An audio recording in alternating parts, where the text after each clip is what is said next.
तुर्की की दिफाई सलाहियत और ड्रोन्स, सऊदीया की दौलत, पाकिस्तान की जोहरी सलाहियत और जोग्राफिया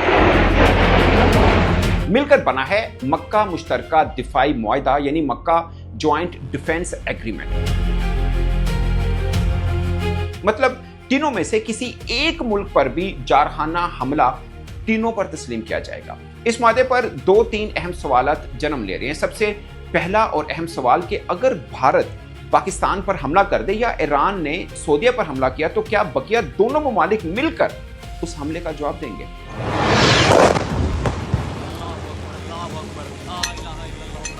दूसरा सवाल कि सऊदीया का अमेरिका के साथ भी एक दिफाई मुआहदा है, तो अब सऊदीया को तुर्की और पाकिस्तान की जरूरत क्यों कर पेश आ रही है? क्या यह मुआहदा अमेरिका को नाराज कर सकता है? बल्कि कुछ अरसा पहले सऊदीया और पाकिस्तान के दरमियान भी ऐसा ही मुआहदा हुआ था, मगर इस दौरान ईरान ने सऊदीया पर हमले किए थे। फिर ये नया मुआहदा पहले से कितना मुख्तलिफ हो सकता है? इस मुआहदे के बाद भारत, ईरान और इसराइल से जो रद्द अमल आ रहा है वो बहुत खास है। और सबसे खास बात, इंटरनेशनल मीडिया और एक्सपर्ट इस मुआहदे को क्या रंग दे रहे हैं। तमाम पॉइंट्स इस मुख्तसर वीडियो में हम डिस्कस करते हैं। कुछ माहिरीन के ख्याल में मुस्तकबिल में तो इस मुआहदे में मिस्र और कतर भी शामिल हो सकते हैं। मतलब बहुत से माहिरीन इसे मुस्लिम दुनिया का सुन्नी इत्तेहाद कह रहे हैं। खासकर जुमे के दिन मक्का में इस मुआहदे पर दस्तखत के जरिए ये पैगाम देना मकसूद हो सकता है कि किसी को भी खित्ते में जारिहत और मुसलमानों के मुकद्दस मुकामात की तरफ आंख उठाने की इजाजत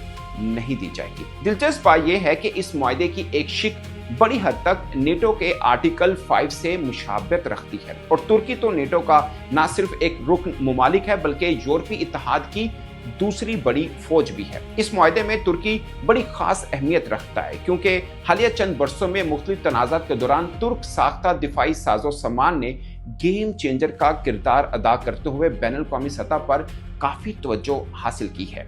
तुर्क साख्ता जंगी ड्रोन्स ने यूक्रेन, शाम, लीबिया समेत दीगर ममालिक में जारी तनाज़ात के दौरान अहम किरदार अदा किया है।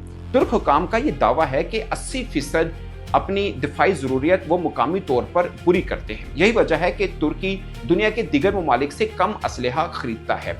तुर्की से ताल्लुक रखने वाली दिफाई साजो सामान बनाने वाली 5 कंपनीज दुनिया में असलहा बनाने और अस्करी खिदमात फराम करने वाली 100 बेहतरीन कंपनीज की फहरिस्त में शामिल है। इस मुआहदे के तहत दिफाई टेक्नोलॉजी, मुश्तरका मैन्युफैक्चरिंग, इंटेलिजेंस शेयरिंग और अस्करी सलाहियतों को वुसअत दी जाएगी। पाक भारत जंग के दौरान भी पाकिस्तान ने तुर्क साख्ता ड्रोन्स इस्तेमाल किए थे और आपको याद होगा कि भारत ने तुर्की के साथ नाराजगी का इजहार भी किया था। मक्का मुआहदे के बाद सोशल मीडिया प्लेटफॉर्म एक्स पर अपने बयान में तुर्क सदर तैयब उर्दगान ने यह वाज़ेह किया है कि पाकिस्तान, सऊदी अरब और तुर्की के दरमियान तय पाने वाला ये दिफाई मुआहदा किसी भी मुल्क के खिलाफ हरगिज नहीं है। ईरानी कौमी सलामती और खारजा पॉलिसी कमेटी के जो रुकन हैं इब्राहिम रज़ाई, उन्होंने इस मुआहदे के हवाले से एक बयान दिया जिसे पाकिस्तान में काफ़ी नापसंद किया जा रहा है। उन्होंने एक खुली धमकी दी है कि सऊदीया को बरसों तक अमेरिका का यकतरफा तौर पर साथ देने से भी सलामती हासिल नहीं हुई थी। तो सऊदीया को अब ये जान लेना चाहिए कि तुर्की और पाकिस्तान के साथ कागजी मुआहदा उनके लिए सलामती की जमानत नहीं बन सकता। सबसे अहम बात यह है कि तीनों बड़े मुस्लिम ममालिक को इस मुआहदे की ज़रूरत क्यों कर पेश आई है। रवां बरस 28 फरवरी आपको याद होगा जब अमेरिका और इसराइल ने ईरान पर हमला किया था, उसने बहुत कुछ बदल कर रख दिया है और अब बाज़ ममालिक को सिक्योरिटी की जमानत चाहिए है। सऊदी अरब की बात करें तो उसे 28 फरवरी के बाद वो सिक्योरिटी तहफ़्फ़ुज़ नहीं मिला जिसे उसे अमेरिका से उम्मीद थी। सऊदी अरब तुर्की के जदीद दिफाई निज़ाम और पाकिस्तान के मिसाइल और जोहरी टेक्नोलॉजी को इसराइल और ईरान के खिलाफ एक हिफाजती शील्ड समझ सकता है। दूसरी तरफ पाकिस्तान के लिए भी एक मुश्किल है और वो ये है कि ईरान के मामले में सिफारती सतह पर एक तनी हुई रस्सी पे चल रहा है और शायद ईरान को यकीन दहानी कराने की ज़रूरत पेश आए पाकिस्तान को कि ये इत्तेहाद ईरान के खिलाफ हरगिज नहीं। इस मुआहदे से पाकिस्तान का मुफाद ये हो सकता है कि तुर्की की दिफाई टेक्नोलॉजी, सऊदीया की दौलत के साथ इंडिया के खिलाफ मामलात में भी पाकिस्तान चाहता हो कि ये ममालिक उसके पीछे खड़े हों।